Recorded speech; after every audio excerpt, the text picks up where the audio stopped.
Hay una famosa leyenda que muchos toman como histórica, cuando el gobernador de Siracusa, siglo III antes de Cristo, llamado Hierón II, encargó una corona triunfal de oro macizo. Y sospechando que el orfebre había empleado también plata en su elaboración, él le encargó al famoso matemático y científico Arquímedes que descubriera si él había sido engañado, pero sin dañar la corona. O sea, él tenía que descubrir si realmente la corona era de oro macizo, pero él no podía dañar la corona. Mientras se bañaba en la bañera, Arquímedes observó que el nivel de agua subía a medida que su cuerpo se sumergía. Y él cayó en cuenta que el volumen del líquido desalojado coincidía con su volumen corporal. Por lo tanto, al sumergir la corona, ésta desplazaría una cantidad de agua igual a su propio volumen. Ahora, conociendo este dato y dividiendo el peso de la corona entre su volumen, se obtiene su densidad, que debe coincidir con la densidad del oro, siempre que su composición sea realmente de oro macizo y no de otro metal. Porque si hubiera tenido la corona otro metal, la densidad sería diferente. Pastor, yo no entendí nada. No te preocupes, que como quiera vas a entender la ilustración. El punto es que Arquímedes encontró un sistema para poder discernir si la corona era de oro macizo o no, y cuenta la leyenda que Arquímedes estaba tan emocionado por lo que había descubierto que salió de la tina así como estaba a la calle, emocionado y gritando ¡Eureka!, que en griego significa lo he descubierto. De hecho, esa es la palabra que el apóstol Pablo usa en Romanos capítulo 8 cuando dice, capítulo 7, cuando dice yo he descubierto que el mal está en mí. Es la palabra eureka. Su emoción fue tan grande que a él no le importó hacer el ridículo con tal de hacer saber a todos que él había encontrado la solución del problema. Bueno, hay un incidente en las Escrituras que yo quiero compartir con ustedes muy brevemente, muy sencillo en esta tarde, para poner en perspectiva el hecho de que en unos minutos un grupo de hermanos estarán dando testimonio público de la obra que Cristo hizo en sus vidas. Y nosotros vamos a ver en ellos probablemente una emoción mayor que la de Arquímedes, porque lo que Dios les ha permitido descubrir en Cristo es infinitamente mayor. En Hechos capítulo 4, nosotros encontramos el siguiente incidente. El apóstol Pedro y el apóstol Juan se dirigen al templo a la hora de la oración, cuando se encuentran con un cojo de nacimiento que tenía unos 40 años de edad. No olviden ese dato, 40 años de edad sin poder caminar, cojo de nacimiento. Pedro y Juan llegan al templo. El cojo los mira, les pide una limosna y el apóstol Pedro le dice, yo no tengo oro ni plata que darte, pero en el nombre de Jesús de Nazaret, levántate y anda.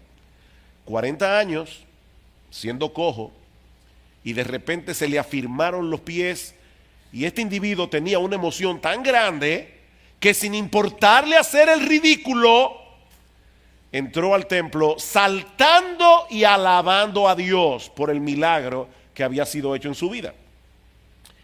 Como suele ocurrir en estos hechos, en este tipo de incidentes, el pueblo entero se agolpó en el templo y el apóstol Pedro aprovecha la oportunidad y predica el evangelio.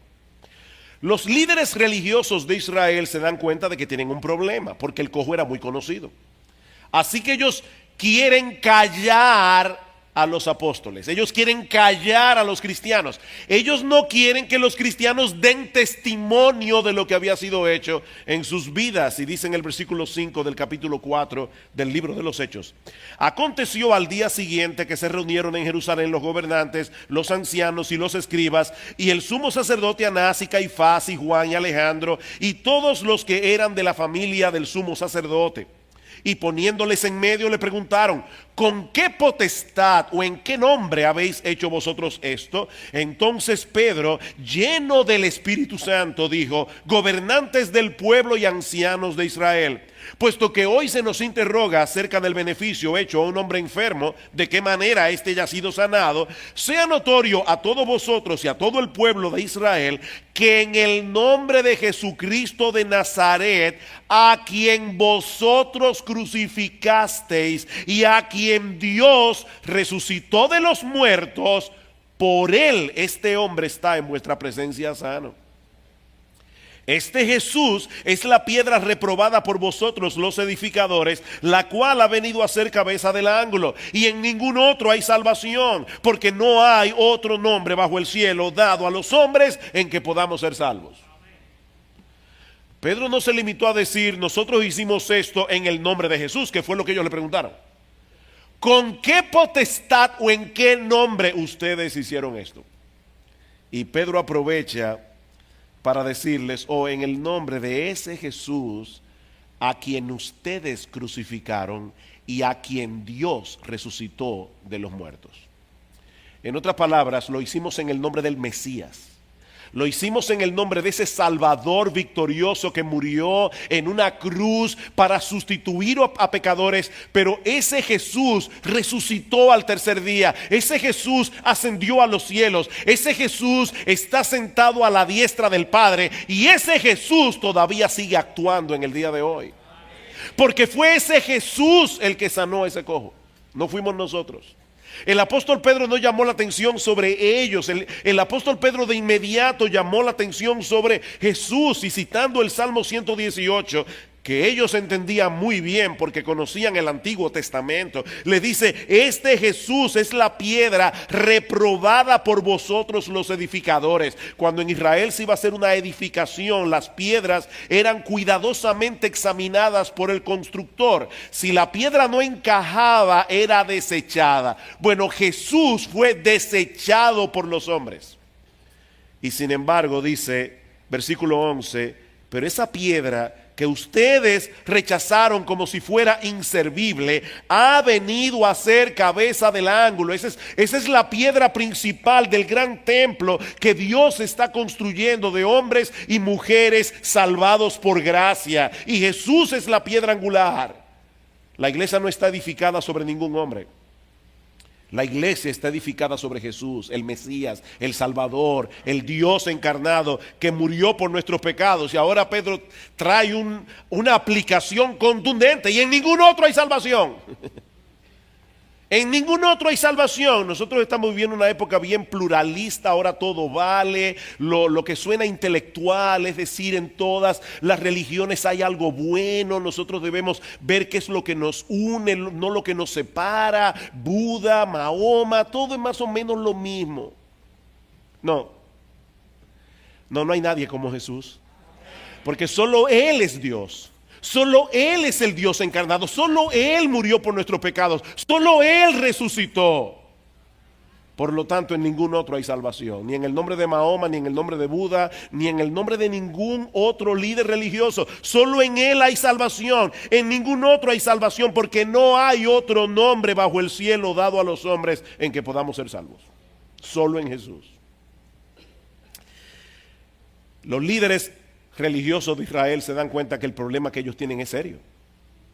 Y dice en el versículo 13: entonces, viendo el denuedo de Pedro y de Juan, y sabiendo que eran hombres sin letra y del vulgo, no eran hombres instruidos, se maravillaban y les reconocían que habían estado con Jesús. Y viendo al hombre que había sido sanado, que estaba en pie con ellos, no podían decir nada en contra. Ahí hay un testimonio demasiado evidente. Entonces les ordenaron que salieran del concilio y conferenciaban entre sí diciendo: ¿qué haremos con estos hombres? Porque de cierto señal manifiesta ha sido hecha por ellos, notoria a todos los que moran en Jerusalén, y no lo podemos negar. Sin embargo, para que no se divulgue más entre el pueblo, amenacémosles para que no hablen de aquí en adelante a hombre alguno en ese nombre. Interesante, ellos no le prohibieron hacer milagros. A ellos no les importaba si los apóstoles hacían milagros. Lo que ellos no querían de ninguna manera era que asociaran esos milagros con el nombre de Jesús. Lo que ellos no querían de ninguna manera es que ellos tomaran esto como una excusa para predicar el evangelio. El problema de los líderes religiosos de Israel era que no queremos que prediquen el evangelio. Y llamándolos, les intimaron, en otras palabras, los amenazaron, que en ninguna manera hablasen ni enseñasen en el nombre de Jesús. ¿Ven cuál es el punto aquí? No queremos que ustedes enseñen, no queremos que ustedes hablen acerca de ese nombre, no queremos que ustedes den testimonio de Jesús. Mas Pedro y Juan respondieron diciéndoles: juzgad si es justo delante de Dios obedecer a vosotros antes que a Dios. Nosotros tenemos un problema. El mismo Señor Jesucristo, a quien ustedes crucificaron, a quien Dios resucitó, Él mismo nos dijo: id a todas las naciones y predicad el evangelio a toda criatura. Ustedes me serán testigos en toda Jerusalén, en toda Judea, en Samaria y hasta lo último de la tierra. ¿Qué hacemos ahora? Es la palabra vuestra contra la palabra de Jesús, y para nosotros es menester, para nosotros es necesario obedecer a Dios antes que a ustedes, porque ustedes son hombres. Y aquí viene la parte que atrapó mi atención y por lo que me movió a dar esta meditación en el día de hoy. Porque no podemos dejar de decir lo que hemos visto y oído. Nosotros no podemos. ¿Por qué estos jóvenes en el día de hoy vienen a dar testimonio? Y todos los que van a dar testimonio, no sé si todos son jóvenes, van a dar testimonio público de su fe. ¿Es esto simplemente un ritual evangélico a través del cual las personas entran a formar parte de esta religión o de esta iglesia? No. Fue el mismo Jesús el que implantó el bautismo. Fue el mismo Jesús el que dijo: id y haced discípulos a todas las naciones, bautizándolos en el nombre del Padre y del Hijo y del Espíritu Santo. Y lo que ellos van a hacer esta noche es dar un testimonio físico, público, de que ellos han muerto con Cristo y han resucitado a una vida nueva. En otras palabras, que ellos han sido salvados por gracia. Eso es lo que ellos van a testificar. ¿Y por qué ellos van a hacer eso? Porque nosotros no podemos dejar de decir lo que hemos visto y oído. El punto aquí no es, ustedes no van a oír testimonios aquí como el del cojo de nacimiento. Yo era cojo por 40 años. Eso suena demasiado espectacular, ¿verdad?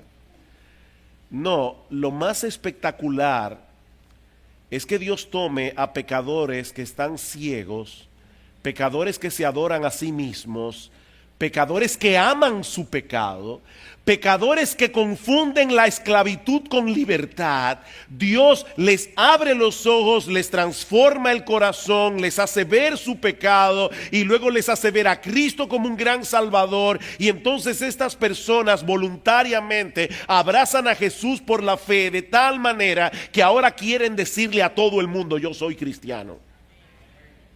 Ese es el milagro. Eso es lo grandioso de lo que nosotros vamos a hacer, lo que vamos a ver en esta noche. Nosotros no podemos dejar de decir lo que hemos visto y oído. Ahora, noten algo importante en este pasaje. ¿De qué está hablando Pedro aquí cuando dice no podemos dejar de decir lo que hemos visto y oído? ¿Qué fue lo que ellos vieron y oyeron? ¿Simplemente el hecho de que un cojo fue sanado? No. De lo que Pedro está hablando allí es de lo que él les ha predicado anteriormente, a este Jesús a quien vosotros crucificasteis, a quien Dios resucitó de los muertos, Dios le ha hecho Señor y Cristo. Ellos no van a dar testimonio de ellos mismos, ellos van a dar testimonio de Jesús. Nosotros estamos aquí para contar una historia.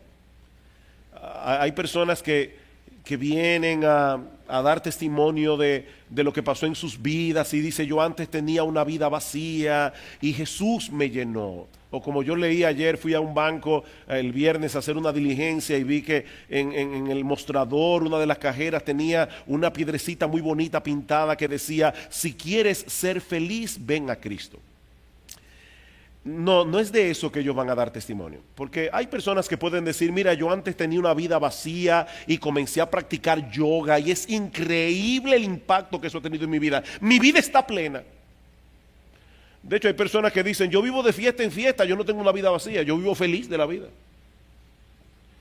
No, de lo que nosotros vamos a dar testimonio, de lo que estos jóvenes van a dar testimonio hoy, de lo que nosotros como iglesia queremos dar testimonio hasta que Jesucristo vuelva, no es simplemente diciendo: yo antes tenía una vida infeliz y ahora soy feliz, feliz, feliz y vivo lleno. No.